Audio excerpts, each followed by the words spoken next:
CBS News medical contributor Dr. David Agus joins us now with more on the drug that the President Trump is taking.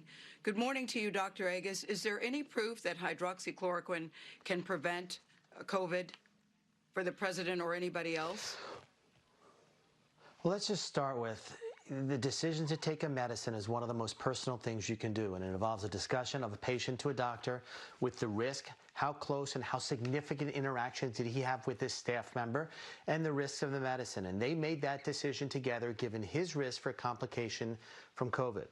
There was data that hydroxychloroquine could potentially have a benefit in cell culture dishes, and in some pilot studies in other countries, it looked encouraging. Encouraging so that the NIH and universities across the country have started clinical trials to say, does it actually work in patients with early COVID-19? And the results aren't back. So the answer is, we don't know yet, but this is a political football. When you talk about this, it defines your politics, whether you're for or against hydroxychloroquine.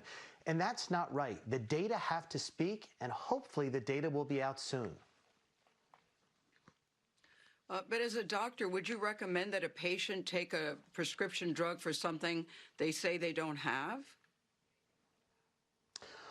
Well, the FDA, when it approves a drug, as a doctor, you can use it for any indication. It is legal. It's called off-label use. And we do it significantly in the cancer space.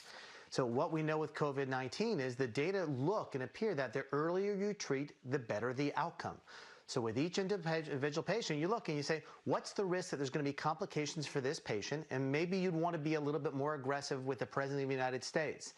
There has yet to be a medicine that's been shown to work early. Some have worked late. Remdesivir worked late in the disease and significantly shortened hospitalization in a placebo-controlled trial. We're still waiting for the data from this drug. Do you have any concerns, though, about the President promoting this drug, especially since the FDA has said you should not take this drug outside of a hospital or not involved in a clinical trial for this?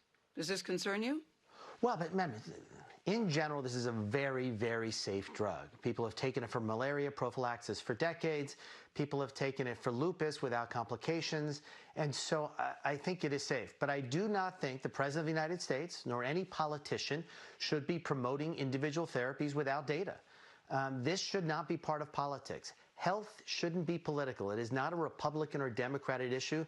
It's all of our personal issues. And I think we have to rise above the political nature of this drug and these talking and talk about other things regarding data and not recommending a drug. So I don't think it's right that anybody recommend a drug until the data have shown it.